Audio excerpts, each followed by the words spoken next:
माझे लाखो मित्र आहेत, मी संपूर्ण महाराष्ट्रात दौरे करतो, पण एक मित्र असा दिला जो मी जेव्हाही हाक मारली तेव्हा माझ्यासाठी उभे राहतात. असे खोळ सर, त्यांच्यासाठी सोडला काय एवढ्या त्यांना मी शुभेच्छा देतोय त्यांच्या वाढदिवसानिमित्त माझ्याकडून. कारण माझ्याकडे एवढे शब्द नाही आहेत, कारण एवढं काही बोललं गेलं त्यांच्याबद्दल. कारण मी हास्य कलाकार आहे, सिने अभिनेता आहे.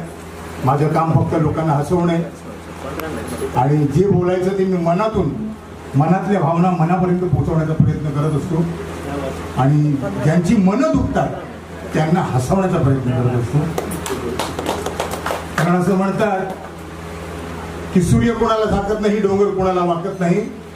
मराठी असल्याचा अभिमान बाळगा, कारण मराठी माणूस बायकोला सोडून कोणाच्या बापाला घाबरत नाही. म्हणून मी नेहमी हसवण्याचा प्रयत्न करतो. मी 4-5 दिवसापासून पुण्यामध्ये कार्यक्रम करत आलोय.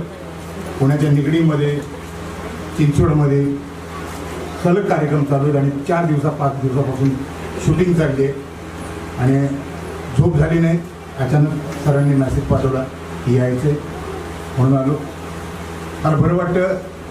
गेल्या 35 वर्षापासून तुम्हाला सगळ्यांना हसवतोय आणि भरभरून आशीर्वाद, भरभरून प्रेम मिळालंय तुमचं.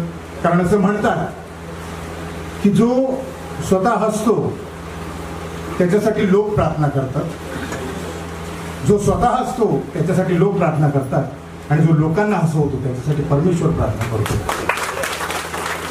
म्हणून जास्त काही बोलणार नाही. काही नवीन गोष्टी मी नेहमी टिपत असतो. काही मिळत असतं, काही सापडत असतं, ते टिपत असतो.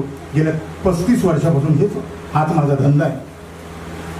कारण बऱ्याच लोकांना टिपल्यानंतर काही मित्र असे सापडतात, त्यांच्याकडनं काही विनोद निघतात. फक्त थोडंसं हसवण्यासाठी तुमच्या चेहऱ्यावर थोडंसं हास्य यावं. कारण माझे विनोद कधी कधी असे असतात, काही लोकांना कळतात, काहींना नाही कळत. आणि काही विनोद असे असतात लोक घरी गेल्यानंतर असतात. आणि पुण्यामध्ये मी कार्यक्रम करताना एवढे सुज्ञ प्रेक्षक माझ्या समोर बसलेले असतात, त्यांना विनोद कळाला नाही तर स्टेजच्या मागे येऊन विचारतात काय बोलला परत. परवा माझा एक मित्र सापडला, भेटला मला. असे लाखो मित्र आहेत. परवा एक मित्र भेटला, त्याला मित्रांची चौकशी करायची फार हौस आहे.